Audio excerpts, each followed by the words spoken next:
जय श्री विष्णु। आज हम आपको सुनाने जा रहे हैं निर्जला एकादशी की वह पौराणिक कथा जिसे सुनने और समझने मात्र से पाप नाश हो जाते हैं।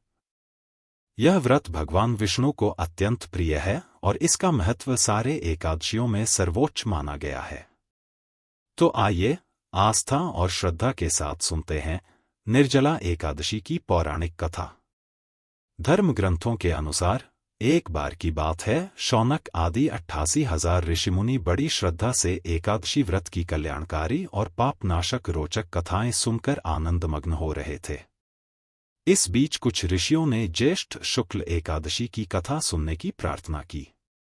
तब सूत जी ने कहा, महर्षि व्यास से एक बार भीमसेन ने कहा, हे पितामह, भ्राता युधिष्ठिर, माता कुंती, द्रौपदी, अर्जुन, नकुल और सहदेव आदि एकादशी के दिन व्रत करते हैं और मुझे भी एकादशी के दिन अन्न खाने को मना करते हैं। मैं उनसे कहता हूं कि भाई, मैं भक्ति पूर्वक भगवान की पूजा कर सकता हूं और दान दे सकता हूं, लेकिन मैं भूखा नहीं रह सकता।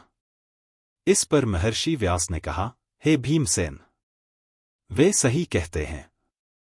शास्त्रों में कहा गया है कि एकादशी के दिन अन्न नहीं खाना चाहिए। यदि तुम नरक को बुरा और स्वर्ग को अच्छा समझते हो तो प्रत्येक माह की दोनों एकादशियों को अन्न न खाया करो। महर्षि व्यास की बात सुन भीमसेन ने कहा, हे पितामह, मैं आपसे पहले ही कह चुका हूं कि मैं एक दिन तो क्या एक समय भी भोजन किए बिना नहीं रह सकता, फिर मेरे लिए पूरे दिन का उपवास करना क्या संभव है? मेरे पेट में अग्नि का वास है, जो ज्यादा अन्न खाने पर ही शांत होती है। यदि मैं प्रयत्न करूं तो वर्ष में एक एकादशी का व्रत अवश्य कर सकता हूं। अतः आप मुझे कोई एक ऐसा व्रत बताइए जिसके करने से मुझे स्वर्ग की प्राप्ति हो सके। भीमसेन की बात सुन व्यास जी ने कहा, हे पुत्र, बड़े बड़े ऋषि और महर्षियों ने बहुत से शास्त्र आदि बनाए हैं।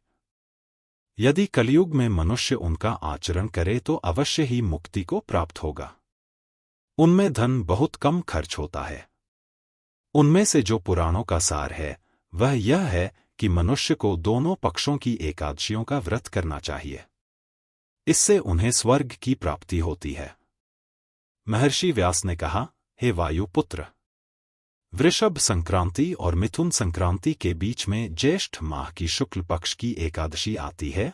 उस दिन निर्जल व्रत करना चाहिए। हालांकि इस एकादशी के व्रत में स्नान और आचमन करते समय यदि मुख में जल चला जाए तो इसका कोई दोष नहीं है, लेकिन आचमन में 6 मासे जल से अधिक जल नहीं लेना चाहिए। इस आचमन से शरीर की शुद्धि हो जाती है। आचमन में 6 मासे से अधिक जल मद्यपान के समान है। इस दिन भोजन नहीं करना चाहिए। भोजन करने से व्रत नष्ट हो जाता है। सूर्योदय से सूर्यास्त तक यदि मनुष्य जलपान न करे तो उससे 12 एकादशियों के फल की प्राप्ति होती है। द्वादशी के दिन सूर्योदय से पहले ही उठना चाहिए। इसके बाद भूखे ब्राह्मण को भोजन कराना चाहिए। इसके बाद स्वयं भोजन करना चाहिए। हे भीमसेन, स्वयं भगवान ने मुझसे कहा था कि इस एकादशी का पुण्य सभी तीर्थों और दान के बराबर है। एक दिन निर्जला रहने से मनुष्य पापों से मुक्त हो जाता है। जो मनुष्य निर्जला एकादशी का व्रत करते हैं उन्हें मृत्यु के समय भयानक यमदूत नहीं दिखाई देते, बल्कि भगवान श्रीहरि के दूत स्वर्ग से आकर उन्हें पुष्पक विमान पर बैठाकर स्वर्ग को ले जाते हैं। संसार में सबसे उत्तम निर्जला एकादशी का व्रत है। अतः यत्नपूर्वक इस एकादशी का निर्जल व्रत करना चाहिए। इस दिन नमो भगवते वासुदेवाय इस मंत्र का उच्चारण करना चाहिए। भीम ने बड़े साहस के साथ निर्जला एकादशी व्रत किया, जिसके परिणाम स्वरूप प्रातः होते होते वह अचेत हो गए। तब पांडवों ने गंगाजल, तुलसी चरणामृत प्रसाद देकर उनकी मूर्छा दूर की। तभी से वर्ष भर की 24 एकादशियों का पुण्य लाभ देने वाली इस श्रेष्ठ निर्जला एकादशी को भीमसेनी एकादशी या पांडव एकादशी नाम दिया गया है।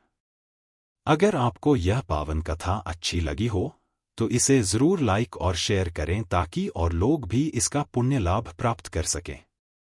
चैनल को सब्सक्राइब करें और बेल आइकन दबाएं ताकि आपको ऐसे ही और भी धार्मिक और प्रेरणादायक कथाएं समय पर मिलती रहें। जय श्री हरि।